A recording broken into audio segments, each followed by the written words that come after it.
Hello, everybody, and welcome to the Fandom Portals podcast. This is the podcast where we explore the fandoms that help us learn and grow. In this episode, Brash and I looked at the 2005 classic, The Fantastic Four. In this episode, we look at who our community's most popular member of the Fantastic Four roster is. We also look at how Fox dialed in their target audience of teenage boys through the use of music, tone, and casting. And we also take a deep dive into the character of Doctor Doom, especially Julian McMahon's performance in this 2005 movie. We also look at what makes a good Doctor Doom, and we look at our predictions for how Marvel dances around the Tony Stark, Doctor Doom, and Robert Downey Jr. announcement in the upcoming Avengers and Fantastic Four First Steps movie. In this episode, you will also find out how you can be a lucky recipient of a family pass to your local movie theater because we are giving away one on the Fandom Portals podcast. So tune in and enjoy this episode on the Fantastic Four from 2005.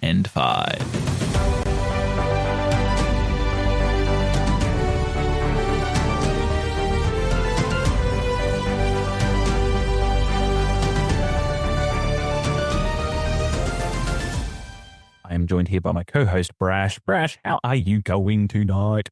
Flame on. I'm going very well.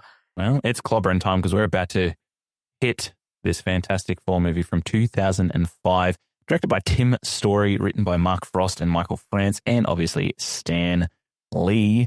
It's starring Ioan Gruffudd. Yeah, we looked up how to say that. Michael Chiklis, Chris Evans, Jessica Alba, and it had a budget of, do you know how much, Brash? Ooh, a budget of? Oh, actually, it did have a budget of 100 million. It sure did.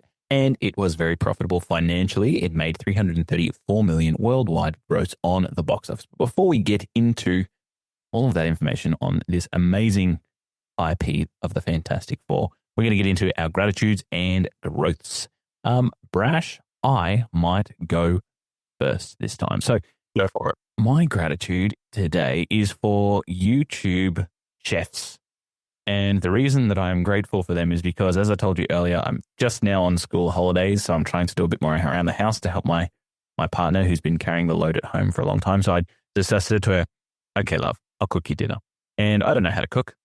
So I had to feed a family of 4, and I had no idea how to do it. So I went to Woolworths, and I was like, what am I going to do? So I started looking up YouTube cooking recipes. I was able to find one that was quite nice, and I successfully achieved dinner for 4. And, usually my partner takes on a lot of the cooking duties. I like to do it every here and there, but, I wanted to do something nice. So thank you, YouTube chefs, for successfully allowing me to cook for my family today. That's my gratitude. Oh, yeah.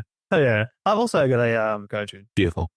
I am grateful for wrestling. Yeah, bud. Especially of late.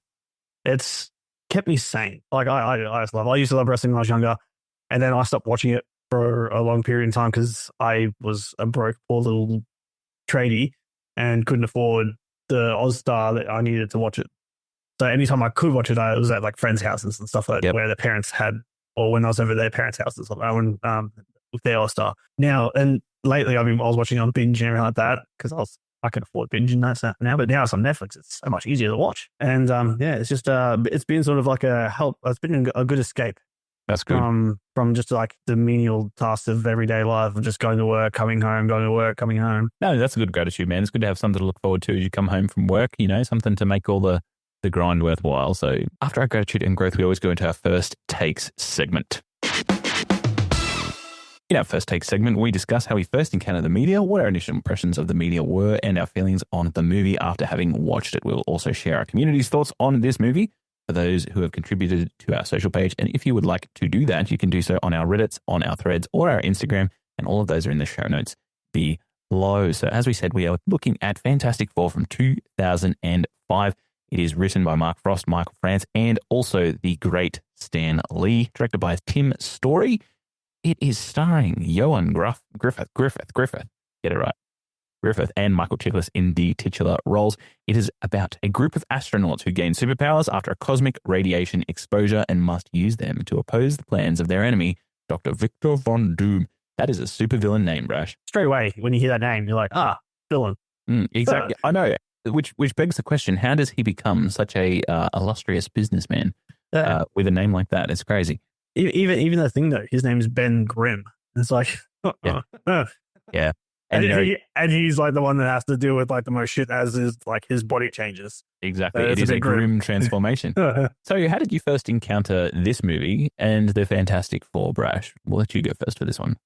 I'm pretty sure, because I'm pretty sure I went and watched this with my ex-brother-in-law, because we used to go to watch, like we used to go like me and you do. Yep. Like go to the cinemas all the time and watch all the newest nerdy shit to go, because my sister wouldn't watch it with him. Did you have a favorite? Ooh, from the movie, my favorite was Jessica Alba, Sue Storm, because it's Jessica Alba. But yeah, back then I think she was like if you asked any teenage boy who their celebrity crush was, it was Jessica Alba. But yeah, no, but even still, Sue Storm just alone, her powers are just insane compared to like. She's the strongest member. Oh, 100%. Yeah. 100%. Yep. I actually also went and saw this in the cinema when it came out in 2006, I believe it was, when it came out in Australia, or 2005, late 2005. And it was one of the times when they used to do cinema movie marathons. So I was 15 or 16 at the time. I went with a couple of friends and my then girlfriend at the time. We watched that one and a couple of other movies. And yeah, it was it was a great movie for a teenager to go and see because it was full of action. The characters were bright and awesome and poppy, and it was like a media that I already loved because previous to that, the first time I'd seen the Fantastic Four was through the cartoon, but I'd only just briefly sort of watched that. The main time I saw it was when I was at the public library. I was about 14 years old. Shout out to public libraries. You guys are awesome. And they had this teenage section, and I'd never been in there before because I felt like I was too young for the books that were in there. But I went in there because I found out from one of my friends that they actually had graphic novels in there, comic books. So I was like, I'm in. So I went in there and, looked up some comic books. And the first one that I found was a Fantastic Four comic from 2003 that was called Unthinkable. It was a 4-part series, and it's basically the time when Dr. Doom forgoes science and dives into mysticism. Yeah. And, it's a really kind of dark comic. And in the end of it, it kind of leaves Reed Richards' face just hideously scarred forever and ever and ever. And that was the first time I saw Fantastic Four. And I loved them because they were this united family. They were actually a really legit family with children and everything, with Franklin and Valeria.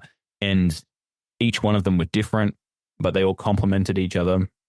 And then the movie was also announced and coming out as well. So I was really excited for the Fantastic Four. So big fan of the Fantastic Four here at the Aaron camp at Fandom Portals. And they've kind of been a superhero team that they're probably my second favorite overall after the X-Men. Yeah. So yeah, let's dive into what our who's your favorite? Oh, that's a good question. My favorite is I've changed, because when I first started reading them, it was always Johnny Storm. Yeah. Loved him, loved his cocky attitude, loved the fact that he was more nuanced and in-depth than what people realized. But now my favorite is Sue Storm. I like her because she's the emotional core and the heart of the group. And she's obviously the strongest, and she just represents everything that the Fantastic Four is. Yeah. So yeah, she's my favorite as well. We dropped that question onto our threads, and our threads question was, who is your favorite member of the Fantastic Four? We had about 85 votes come through from our amazing listeners. And guess who the most popular member of the Fantastic Four is, according to our community, Brash? Oh, my heart's telling me Sue Storm, but I have a feeling it's going to be Johnny Storm. So with 32% of the votes, our community's favorite Fantastic Four member is the Thing. Oh, shit. Yeah, no, the Thing is pretty awesome. He is pretty awesome. And then after that, very close in second place, 29% of our community liked the Human Torch. Yeah. Can you guess who was the least popular? Sue Storm. Yes, unfortunately, Sue Storm was the least popular with 16%. Mr. Fantastic tying in the third place with 22% of our voters. I get it, especially if they're going off the movie version. Absolutely, I do get it, but we'll probably get into that later. Yeah. I think that if they were going off the movie version, that's definitely these two with the Thing and the Torch got the most screen time, and their arcs are probably the most rewarding as well. But yes, we will get into that later.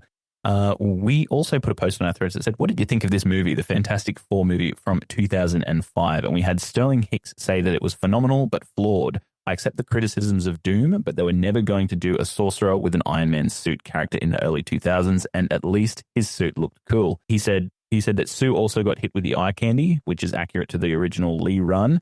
He says that it's flawed for the time, and Thing was perfect. It was the best portrayal, no notes at all. he's only got love for the Fantastic Four from 2005. So that was Sterling Hicks. We have certain speculation says I was an extra in it. This is actually someone who was an extra in the movie, yeah. And it says, and very much enjoyed the film when it was new. I'd have liked to see it continue with the same cast for more movies than 2.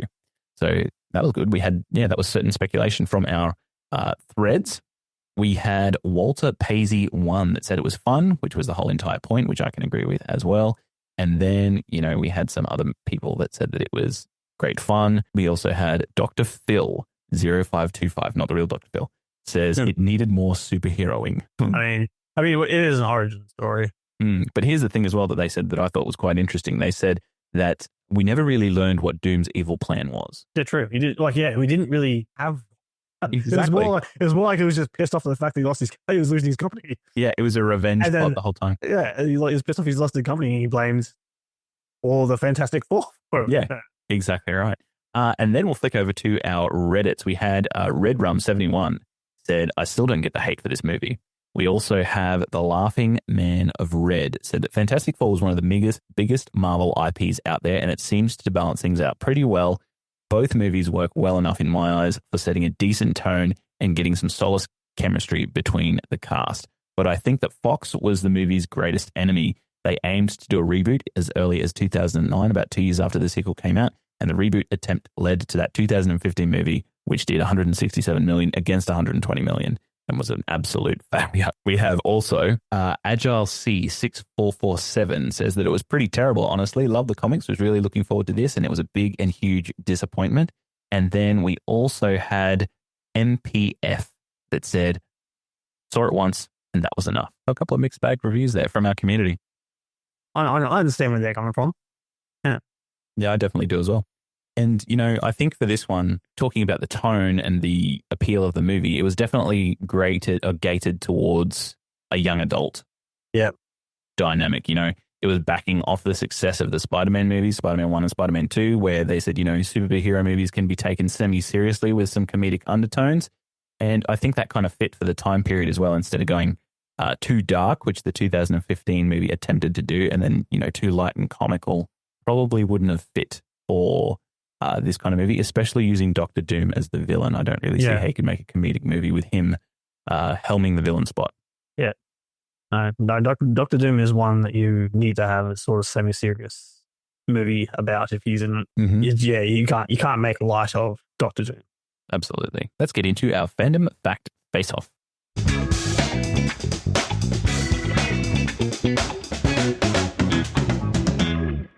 Our Fandom Fact Face-Off is where the hosts ask one another a series of trivia questions associated with the focus movie. For this month, the hosts will work as a team to collect points awarded for correct answers.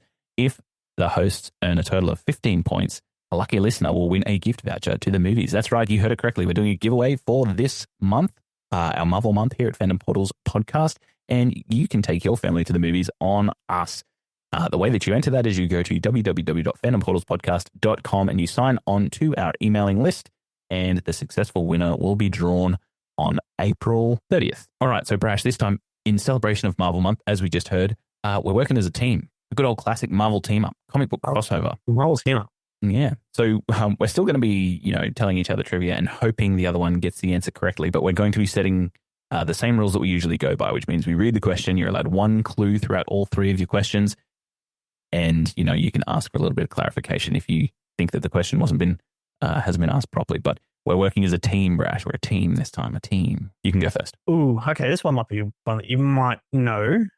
It might be interesting because it's something that you're in, like one of your favorite groups in the Marvel universe. Who else was offered the role of Reed Richards? And in a deleted scene, Reed actually used his powers to turn into that person. I do know this. This is when Reed Richards was talking to Sue Storm on the bridge, and he was talking about the kind of man that Sue Storm wanted to be with, and he thought that she would want to be with a stronger man. And as he said that, he morphed his face into the Australian legend of Hugh Jackman. And I believe that he was cast or they wanted him to be cast as Reed Richards, but obviously he was already part of the X-Men universe at the time. So that is correct. Hugh Jackman. Hugh Jackman. Fantastic. So guess what, listeners? That's 1 point, 14 more to go, and some lucky family gets to go to the movies on us. So, Brash, here is your question. Michael Chiklis played the blue-eyed, ever-loving thing in this movie. And usually for roles like this, they encourage the use of CGI, as had been done before in the Incredible Hulk movie that came out a few years earlier. What was the reason they decided to go with the practical suit for the thing in this 2005 movie of Fantastic Four? Because Michael Chiklis was the only person who was actually a fan of the Fantastic Four and didn't want to do it a disservice by having it CGI and wanted to be as realistic as possible. Absolutely correct. He pushed hard against the studio in the early inclination to actually create this character through a practical suit. He felt that wearing the suit would give empathy to Ben Grimm as he was playing it. It would allow him to feel the alienation because he was physically different from the cast that he was around. And he also wanted to feel the physical discomfort and the isolation, which would mirror the emotional journey that Ben Grimm's thing would go on through his transformation. So he was very dedicated. He was a massive fan of the comics. He was actually one of the few, as you said. And Stan Lee actually said himself that this was one of the best portrayals of the thing that he could have ever seen. He actually went on Entertainment Weekly and he said, I really didn't want to be acting towards tennis balls in reference to motion capture. And he says that you lose something essential when the other actors can't see or feel the character that you're playing. So he felt like the chemistry between the actual four would have been a disservice or would have been lost if he was motion captured or CGI'd, which is interesting because in the new one, I think they've gone for a combined approach. They've gone for Eben Moss-Bachrach to be playing the thing in a practical suit, but also using some CGI in times as well. Yeah, correct. 2 points. There we go. 13 to go. Your turn, Brash. Julian McMahon, who plays Dr. Doom. So the character of Doom, he inspired his scarred look, his scars, and how they were sealed off of a TV show that he was a part of. Do you know what that TV show was? Yes, I do. So he's referring to the scene where he's sort of picking out the staples from his scar, and he's doing so in a very meticulous kind of way, actually flicking them like out of his wound and onto the desk in front of him, and he's looking really sadistic as he does it. He did that because he spent so many years in a show called Nip Tuck, and that focused on obviously surgical procedures. So he felt like adding that element to Dr. Doom would really emphasize his performance, giving him something familiar that he'd already sort of knew, and adding that into the Dr. Doom performance. Is that correct? That is correct, because I love Nip Tuck. And the only reason why I love Nip Tuck and the only reason why I actually watch Nip Tuck is usually like because ER and like shit was on at the time, but I never really got into those sort of shows. But I got into it because Julian was in it, and only because Julian was in Charmed, and I loved Charmed. Yeah. And because I'm like, oh, he's in this show. I'm going to watch this show because he's in it. Yeah, yeah. And so I watched Nip Tuck. I think like Julian McMahon is Australian as well, which is, shout out Australian actors. We love them. And yeah, he's probably the cast member that received the most flack towards his performance. We'll probably get into that a little bit later. But the next question, here we go, Brash. Are you ready? Okay, so this movie was directed by Tim Story and produced by Avi Arad, and they acknowledged that they had to change the tone halfway through development of the movie. They wanted to create a movie that emphasized the psychological toll of this mutation and the dysfunctional family dynamics of the Fantastic Four, which is definitely epitomized in the comic books, very much so. But they changed it to a more lighthearted and family-friendly vibe for a particular reason. Do you know what that reason was? I get a hint? Yes, you can use your hint for this. The reason they changed it is because they saw that a family-friendly vibe would work because it had worked for a movie that is extremely similar, made in 2004, just a year before, that was made by Disney Pixar. Was it? Oh, actually, the other really Pixar superhero thing could be The Incredibles. That's it, yeah. So The Incredibles came out in 2004, and they found that it like smashed box offices everywhere. And a lot of people to this day say that The Incredibles is the best Fantastic Four movie ever made because they just nail that family vibe. And because of that, they've all got, well, I wouldn't say similar powers, but like they literally do. Yeah, the only thing they're missing is, well, Baby Jack ends up getting fire powers, but he has like a whole multitude of powers. Exactly. Yeah. So yeah, The Incredibles definitely was an inspiration on the tone of this film, just like the Fantastic Four was definitely an inspiration on The Incredibles. That family of superheroes that are going through human family struggles. And because of that, the studio obviously also wanted to make their film successful, so decided to go with a lighthearted tone. Story admits in the commentary that while the changes helped the film to reach a broader audience, he felt that it may have compromised on some emotional weight that he wanted to go into in some of the scenes throughout the movie as well. He actually says in the DVD commentary that we always wanted to make a movie that appealed to the whole family, but there were some moments that I would have liked to push deeper into emotionally and was unable to. The Incredibles. Yeah. All right. So that means we have 4 points so far, which means our community needs 11 more before we send one of them, lucky listeners, off to the community, off to the movies. You'll go, Brash. This one's going to be really hard for you. I'm very sorry. So I'll try and help you out, but it's going to be really difficult. It's going to be quite difficult. Okay. So other actresses were considered for the role of Sue Storm. One of these actresses is also an extremely famous female wrestler. Do you know who that female wrestler is? Okay.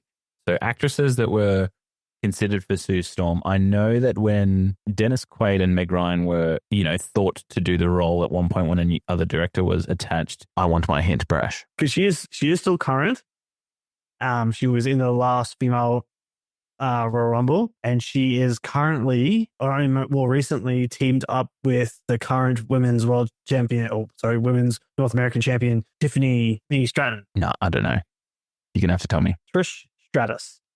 Oh, I do know her. Because she's still current at the moment, and she was a diva back in the diva era as well. Yeah, she was like one of the first, wasn't she? Or one of the main ones. She's been in wrestling for a very long time, and she's still doing it now. So some other actresses that were pitted to play Sue Storm was Julia Stiles, Kate Bosworth, Rachel McAdams, Scarlett Johansson, Elizabeth Banks as well at various times, because this movie also suffered from multitude of directors at the time as well, until Tim Story eventually landed the top gig, and he was just coming off the success of his barbershop movies. So he'd never done an action movie or anything like that. He'd only done comedies.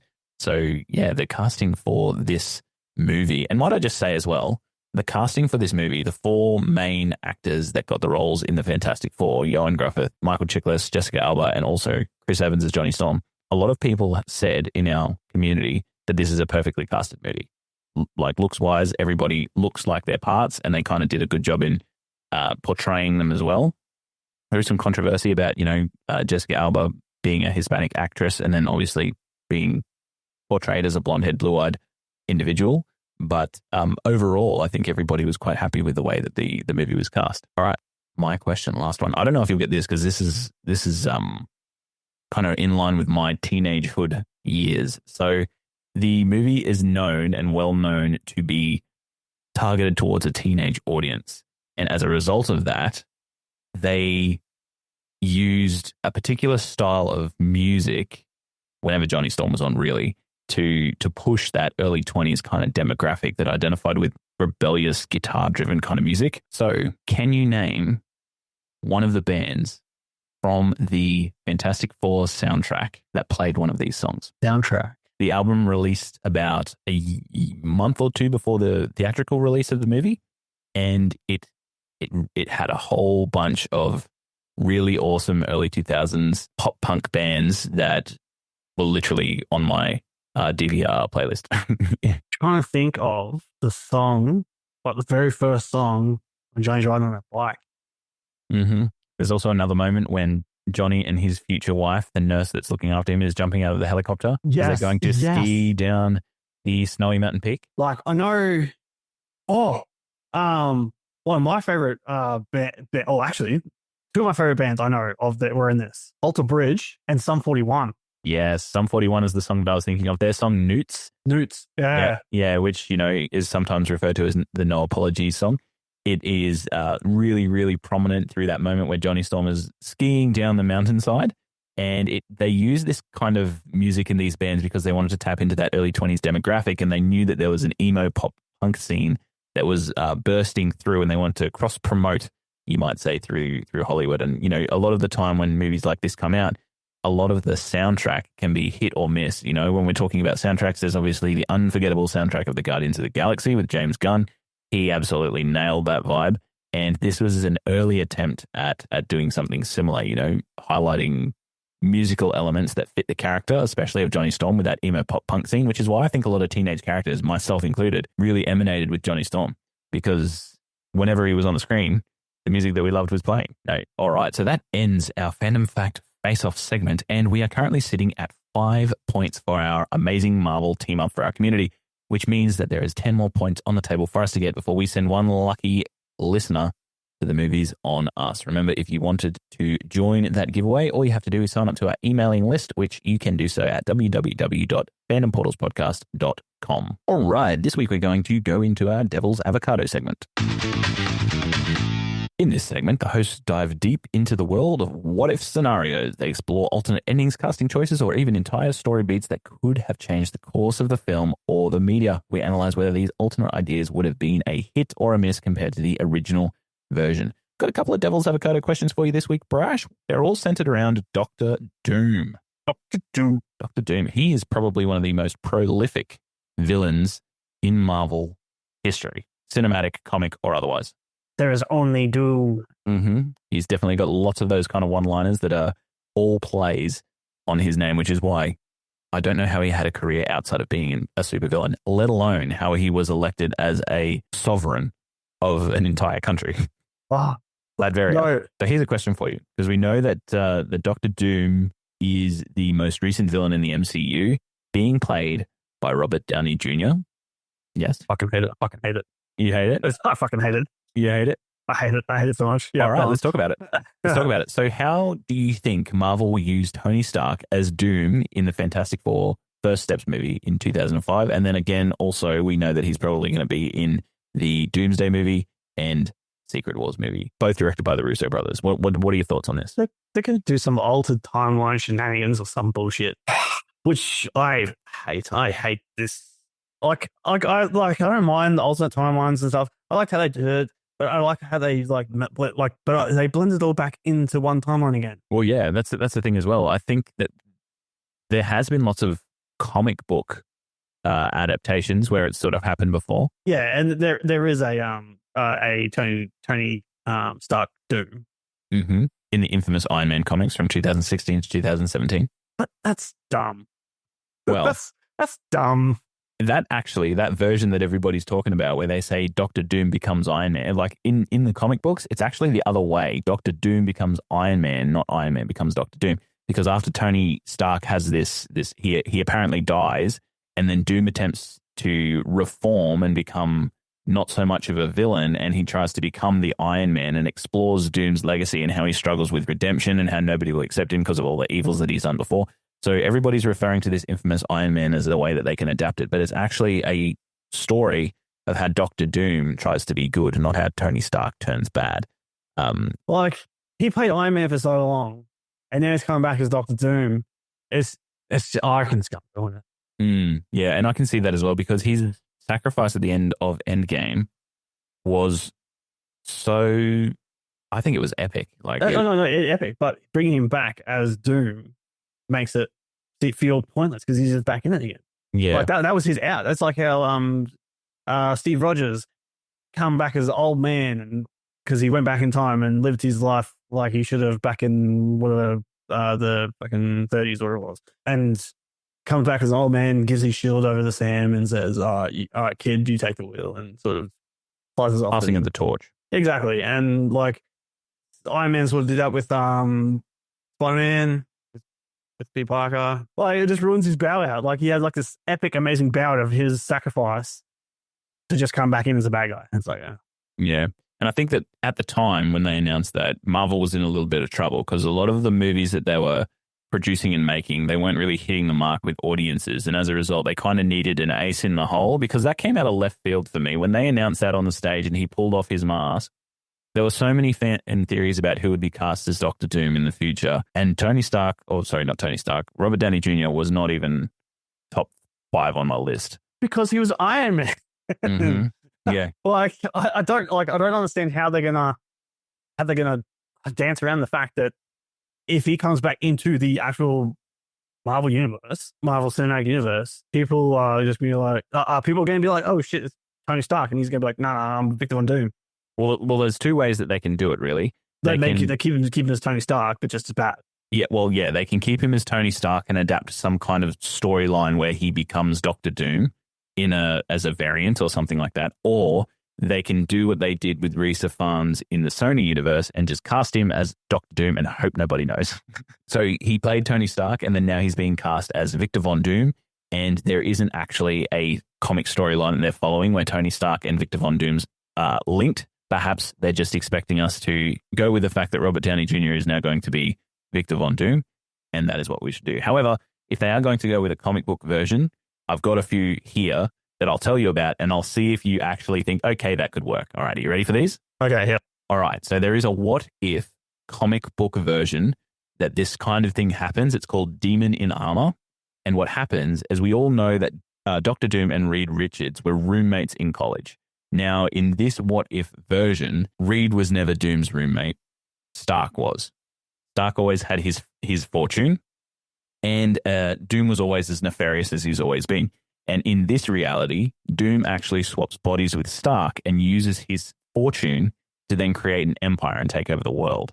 So that may be something that's happened in the past where Stark and Doom were college roommates, and Doom's consciousness is in Stark's body, and therefore Doom Stark, played by Robert Downey Jr., uses the fortune of Tony Stark to build this empire and take over the world. And, you know, basically, I think, because the one line that he said when he revealed himself was, you know, same task, new mask. And Tony Stark's always been about putting a shield of armor around the world. He's always thought that his mission to protect the world at whatever cost was justified by the fact that he was protecting everybody. And that is something that's very common with Victor Von Doom as well. He thinks he's the only one that can save the world and is smart enough to save the world. And the fact that he does it by nefarious or villainous means is where the conflict comes in with all the heroes. So I think that is a way that they could do it. What do you think about the demon in armor approach, Brash? So Lex Luthor wants to protect the Earth by doing nefarious bad things and killing all the aliens and shit that are on the planet. Mm-hmm. Yep.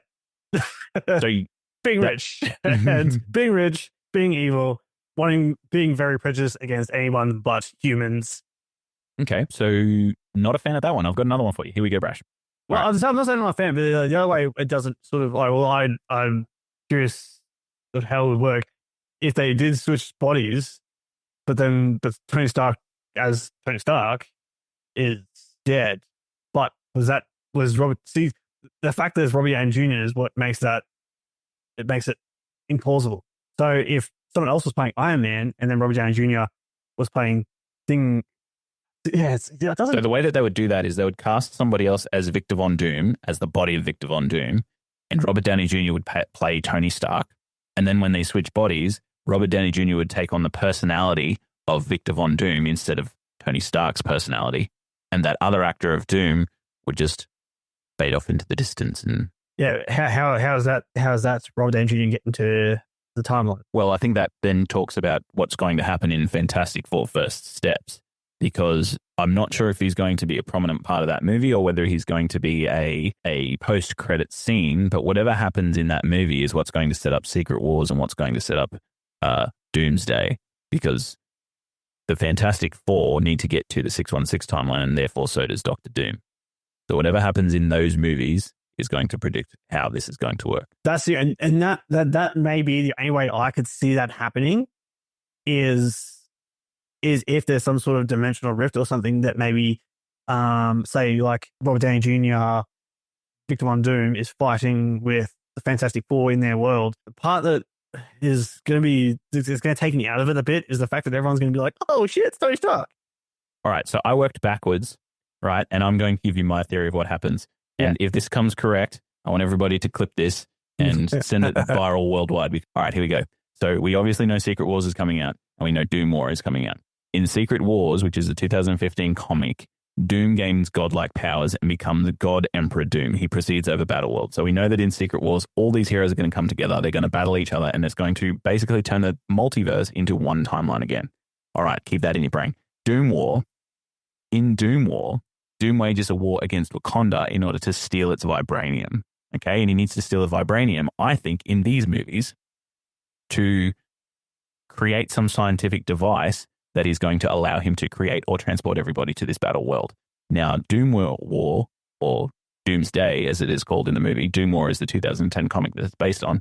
Doomsday, I believe, is going to be the primary inspiration for Doomsday, because they've already announced that the Wakandans, X-Men, and the Fantastic Four are going to unite to stop Doom, and that's basically the premise of Doom War. So, working backwards from those two movies, we know that Doctor Doom has this intent in the 616 universe to create all of these multiverses and bring them back into one timeline. I feel like that is very in line with Tony Stark's plan to build an armor around the world and protect the world from all of these multiple sources. Because if you remember the end of the Brave and the Bold movie, there was the leader there who said, you're protecting everybody from all the threats in this world, but what about threats from all of the worlds? So because of that, I feel like Tony Stark is thinking the exact same thing. He wants to protect everybody from all of the threats. And the only way he can conceive to do that is by collapsing all the timelines into one, making it more manageable for him to do. Now, he's doing that through the persona of Doom, you might say, but I think he's going to be playing, Victor Von Doom in the timeline of the Fantastic Four when First Steps comes out. So this is what I think happens in Fantastic Four First Steps. It's going to lead to all of that shit happening there. All right, here we go. Okay. So in Fantastic Four First Steps, we know that is an alternate timeline that is basically based around the 1960s, which features the Fantastic Four in exploratory states. They're celebrities in their world. And we also know that every single timeline has anchor beings, right? They have these kind of anchor beings. And I think that because we know that Galactus is in this movie and we know that the Silver Surfer is in this movie and Doom is either in this movie or as a post-credit scene. So I think that this movie is going to be exploring the fact that these heroes have emerged, the Fantastic Four has emerged, and then the Silver Surfer arrives because an extremely powerful anchor being or extremely powerful being with celestial godlike powers has made itself known in this timeline. And as a result of that, it's drawing Galactus to the Fantastic Four's world. And when that Galactus is coming and when Silver Surfer is coming, I believe that they'll encounter the Fantastic Four and they're going to think that that anchor being is Sue Storm.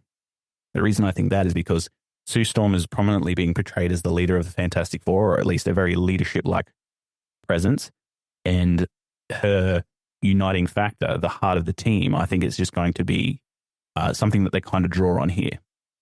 Now, that being said, I think that Galactus is going to come to this world that the Fantastic Four are in, and I think that world is going to be destroyed in some manner. And I feel like Dr. Doom or Tony Stark, Robert Downey Jr., is going to see that this is happening and also work with the Fantastic Four to try and stop that from occurring. However, through all this, we've also been confirmed that Sue Storm is apparently, or Vanessa Kirby, who plays Sue Storm, is going to be pregnant. Now, in the movie or in the comic books, she has Franklin and she has Valeria. Franklin Richards is an extremely powerful mutant. He has reality warping energy powers. He can create different sorts of universes, and his power rivals that of the Phoenix Force. So I think that the anchor beam's not Sue Storm. I think the anchor beam is going to be the baby that's inside her, which is Franklin Richards. And as a result of that, it's going to cause complications with her pregnancy, which happens in the comic books as well. And her giving birth to this child is going to impact her life. Therefore, the Fantastic Four make a pact with Victor Von Doom to use his knowledge and power to bring this being into the world in exchange for, in the comic books, he becomes the god parent of Valeria, which means that he can use that child how he sees. Now, if he's using that child how he sees, he's going to use that child to warp him into a reality of his choosing, which is how he gets to everybody's reality and becomes the God Emperor Doom and starts Battle World and World War Doom starts. That's my theory. There's a lot there. So I think it all hinges on the anchor beam being Franklin or Valeria, whichever child is going to be within Sue Storm. But I think that Galactus and the Silver Surfer are going to be coming to Earth to try and destroy that anchor being or to destroy Franklin Richards because of how much power that he has. However, they think that they're going to destroy Sue Storm at this time. They won't suspect that it's going to be the child. But I think by merging their powers with that of, they'll go to an old ally when they're in trouble, when Sue Storm's in a whole lot of peril. They'll go to this old ally that they knew who has ultimate intelligence and technology, which is Victor Von Doom, who's going to help deliver this baby. And in exchange for that, he's going to be able to use the powers that this child has, like a Rumpelstiltskin kind of vibe, to travel him into a new reality. or to create a new reality. Are they going to time jump then? No, I'm not thinking a time jump. I'm thinking almost like Galactus will destroy that universe. I think that Galactus will come and destroy that actual planet, and the Fantastic Four will flee, but they'll flee using the baby's powers. But for Victor to use the kid's powers, how, like, especially if it's only a baby, how is he going to control that power to do what he wants it to do? Will they time skip it so he's older and then goes, hey, Franklin, I'm your godfather? I don't think so. It'll all depend on, I think that he'll be able to tap into the genetics of this child in some manner in order to activate their abilities.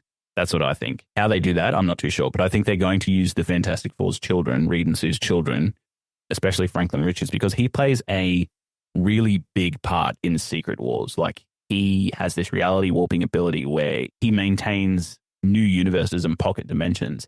He's also called in the Marvel Comics one of the architects of Marvel universes because he has the potential and the power to actually create universes.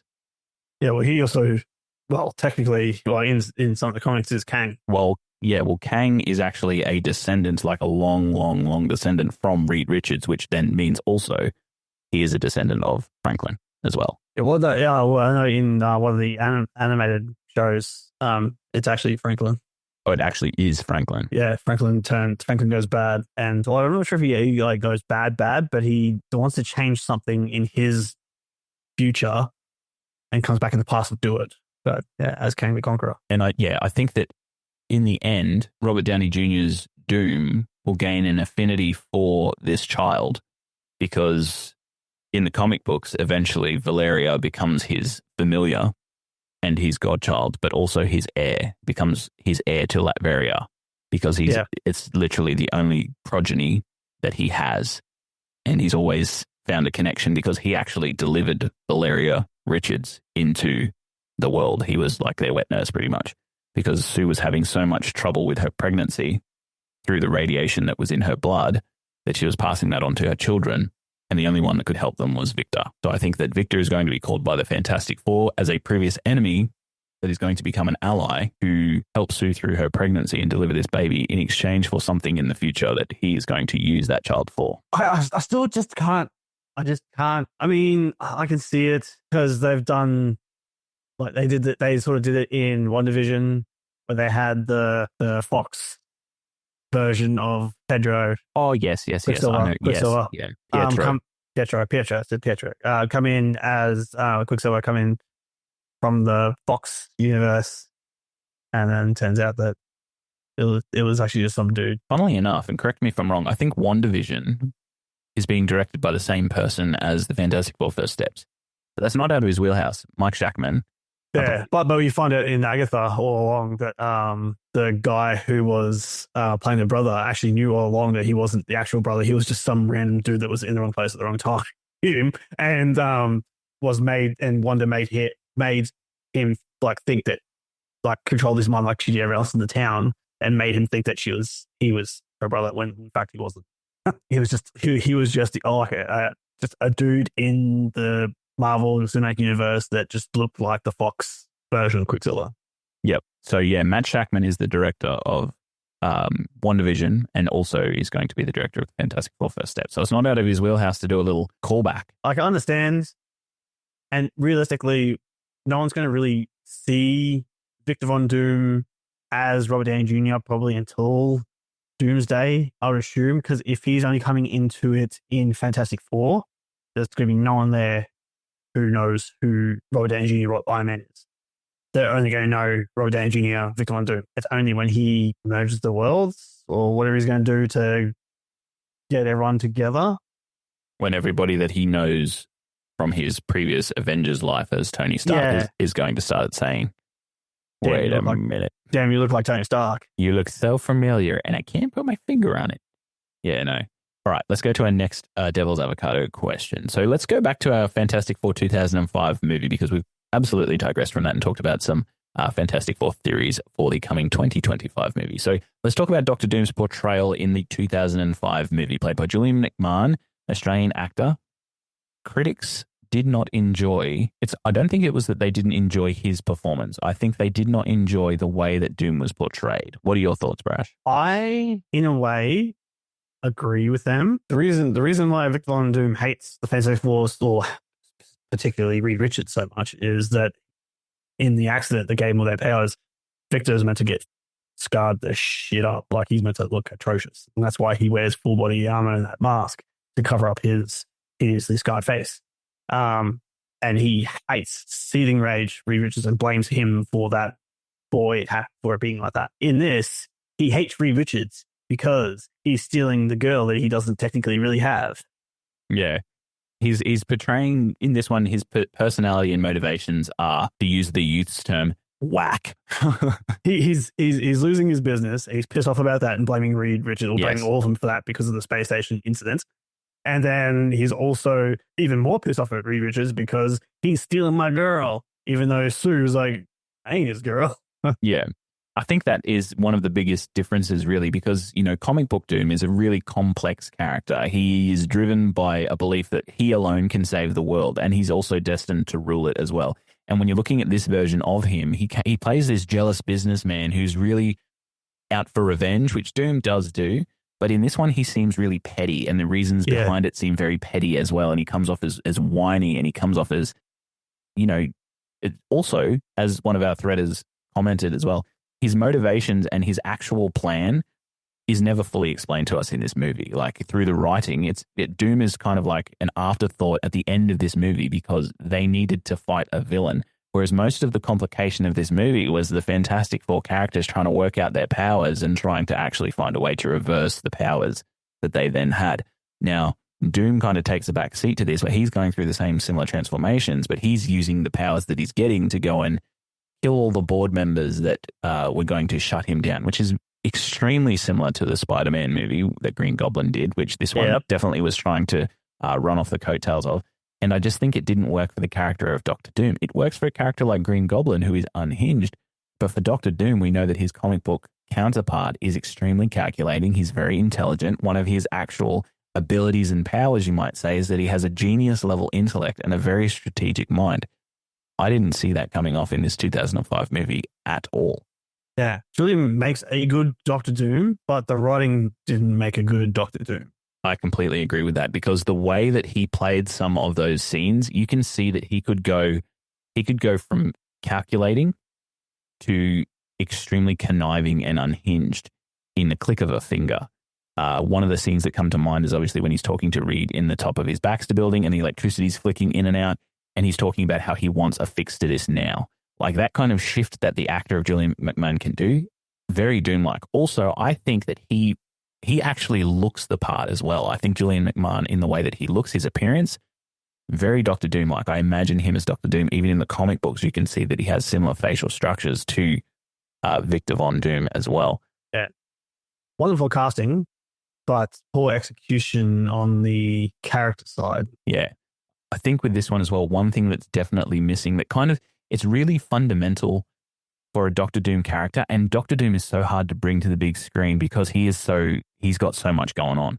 Like, he is a scientist with a master of technology, and he's also that skilled sorcerer. But not only is he a sorcerer and a scientist, buddy, he is a king. He's the monarch of Latveria. So he's got these three amazingly large titles that require so much depth and time to develop to an audience. And it's only through the comic books and him being one of the oldest villains that we have that we're able to see this come through. But one thing that I kind of would like to see, which I don't even think they'll explore it in the new one, and we definitely didn't see it in the 05 version, was his sorceress origins, because that really motivates so much of who he is and what he does as a character and his motivations, because his father was a Romani healer. And this is why I like Victor Von Doom as well, because I have gypsy heritage and so does he. We have a connection here. So yeah, I'm secretly a supervillain. Oh, wow. So yeah, his father was a healer who died trying to flee Latveria after the then ruler of Latveria wanted him to save his wife, but Warner, Doom's father, couldn't do it. So the monarch got extremely mad and then killed his father. However, in the process of doing this, Doom's mother, Cynthia Von Doom, she actually arranged this pact with Mephisto to bring her husband back in exchange for her soul. And obviously she got messed over in that arrangement. But that started Doom's sort of obsession with the occult, because he grew up really resentful and obsessed with avenging his parents.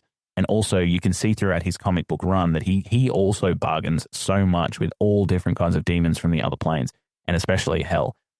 His love of technology got him out of Eastern Europe and got him to America, where he ended up meeting Reed Richards. And that's a similarity that they have in the movie as well. However, the only incident that tells us that he's from Latveria is when one of the board members says to him in this movie, you know, maybe it's time to go back to the old country. What was it again? Latveria. Mm. And then he's also got that mask that says... The mask. It says, oh, gift from Latveria. It's like, yeah, wow, what a exactly. gift. Exactly. Like, he's from humanitarian services to Latveria. Yeah, here's a creepy mask. Yeah. In the comic books, though, that's accurate from the 2005 movie, because Latveria is like a beacon and a province that is almost perfectly run in a very bleak and desolate Eastern European landscape. So he looks after his people in Latveria so well, and they all love him so much. They wanted to put the mask in there to say, oh, look, it's Dr. Doom's mask. And then they also wanted to have that time to Latvia. So like, oh, the people could have given him this. Yeah. And you know, it also like cheapens that origin. And I know you really can't get into that much of it, but I do feel like Dr. Doom took a backseat in this movie. And like, especially Dr. Doom, like, it should have been a slow burn for Dr. Doom. So in the first movie, instead of him being the big bad, they could have brought in any other Fantastic Four bad guy for them to fight at the end, and could have had Victor Von Doom still conniving in the background, working up his other sort of mischievous shit that he was doing, and then they could have prolonged him instead of just being like, Victor Von Doom, he's slowly turning bad in these 5-second cutaways that you see of him, and then all of a sudden, bam, he's a bad guy, and then they froze him in because they used basic science. Yeah. of Chemistry 101. Heating metal and then rapidly cooling it. Yeah. Like, and how they did, this is the same mistake they did, I feel, in the 2015 remake of Doctor Doom, is they made his skin metal instead of him getting his mystically made armor.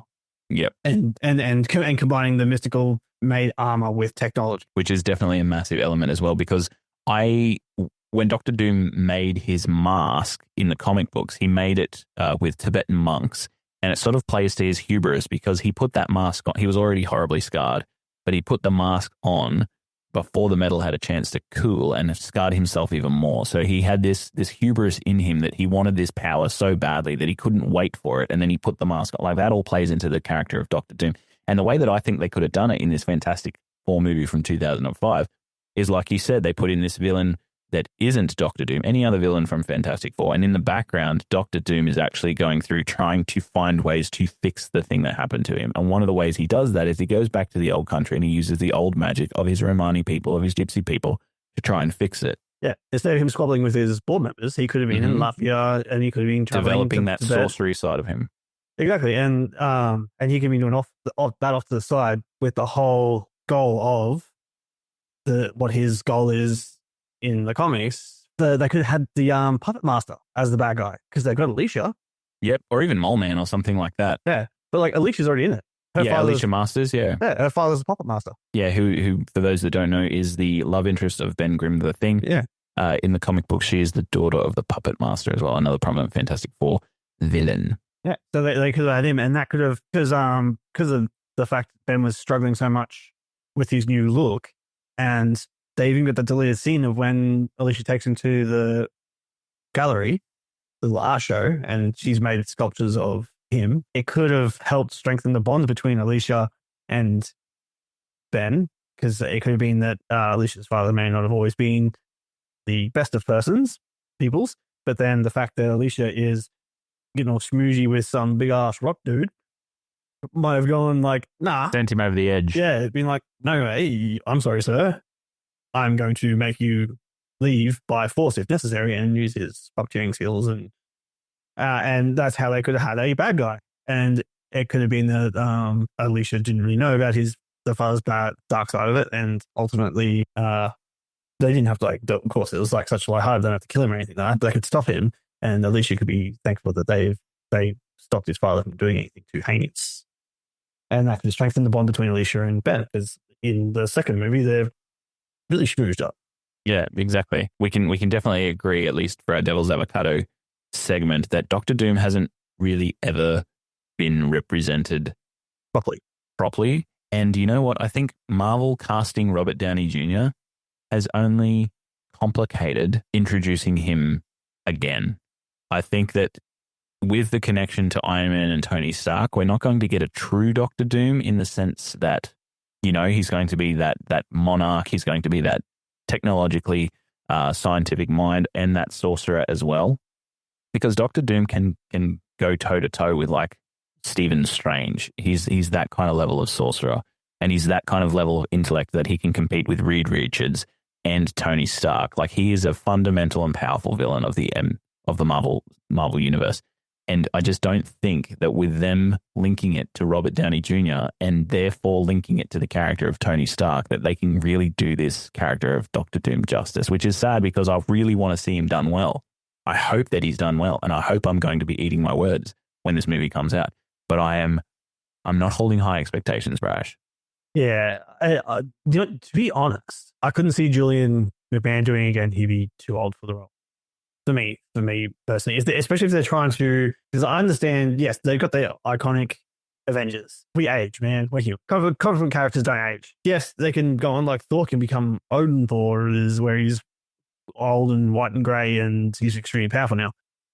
That's fine. So they can keep Chris Hemsworth forever if they want to, as long as it doesn't deteriorate too much. I reckon, and this might be controversial, or you might not agree, especially for the new one, Toby Kebbell, who played Victor Von Doom in the 2015 movie. I think him as Dr. Doom in that movie was great. How he looked, horrible. How that movie was, also very horrible. But Toby Kebbell's Victor Von Doom, I thought was really good. Hates the government, thinks that they're all a bunch of idiots that are just destroying the world and destroying the planet, and that he alone is the planet's savior, has that God complex. Also hates Reed Richards because Sue Storm. I love that. They keep that going. They keep that going. I saw a lot of similarities, actually, when I rewatched it between the 2015 and 2005. There were actually a lot of similarities. But Toby Kebbell as Victor Von Doom, just before he goes bad in the other world, him at pretty much the high heart of the movie until they lose him in the void place, he was, I think, a very, very good Victor Von Doom, character-wise. I don't want him as Victor Von Doom, but I think he is a good actor. I wanted to see Mads Mikkelsen. I think he would have been a really good Victor Von Doom because, you know, he has the presence to play this villainous character. I think he has range that he's able to play a sorcerer and also a sovereign and also a scientist, because I think he's played those three roles in three different movies before. So combining them wouldn't be hard. And he's a similar sort of age to Pedro Pascal, so it's believable that they would have attended university and college together. So that's who I would have liked. But I think that the main point that we can kind of take away from this is through the casting of Robert Downey Jr., we're not going to get an authentic Doom, but I also would like to summarize and say that Julian McMahon did a good job with what he had. He looked like Doom, and I think he also, personality-wise, was he did the best with what he had. Like, he showed moments of being able to pull it off, and I just wish he was given something a little bit better to do that with. I don't hate the casting in 2015. That casting was different for the time as well, and obviously there is a lot of media interviews that haven't really aged well in terms of them asking questions to Michael B. Jordan and Kate Mara about how their siblings, like, that hasn't aged very well because, you know, it can be easily explained through one line of dialogue in the movie. I actually think that Michael B. Jordan played a good Johnny Storm. Oh yeah, 100%. Like, he's good for the role.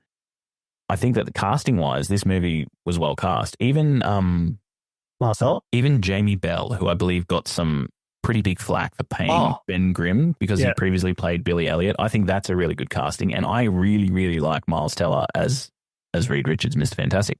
Yeah, and they play a younger. And I see, that's the thing I like about this kind of casting is they were all young, and even the actors at the time were young. That for me, young casting is longevity for those characters. Mm-hmm. old casting is not longevity for those characters. It's worrying about the now, basically, which is my concern about Pedro Pascal. We might get into that a little bit later as well. Yeah, I think for our Devil's Avocado segment, we don't like Doom as they have been represented so far. Yeah, Doom. They need to pay homage more to his like more comic accurate. And we'll see if they do that in the next one. All right, and that has been part 1, where we have discussed the movie of Fantastic Four that was made in 2005. During this episode, you also found out that we have a giveaway going, guys. That is a family pass to the movies. Anyone can enter, international as well. If you wanted to enter that, all you have to do is go to our website, www.fandomportalspodcast.com, and join our mailing list. And the second thing you have to do is hope that Brash and I can earn 15 points this month on Marvel Month in order to send you there. Not good. 5 so far. 5 so far, which means 10 to go, which is very doable because we're both very knowledgeable. But we want to thank you guys so much for tuning in and listening. As always, it's been a pleasure. I really love talking about the Fantastic Four, guys. We're going to do so again in part 2, so make sure you tune into that as well. We're going to be diving deep into the characters. We're going to be looking at Reed Richards. We're going to be looking at Johnny Storm, Sue Storm, and also Ben Grimm and the actors that played them in the 2005 movie. We're going to be talking about if they were portrayed well, what the actor's performance was like, what the chemistry was like, and also our hopes for Fantastic Four first steps with these new characters that comes out in 2025. So once again, guys, we'd love it if you would share this podcast with a friend. The best way to get our material on the ears of lots of new people, and we love to grow our community. This is Aaron signing out. Brash signing out.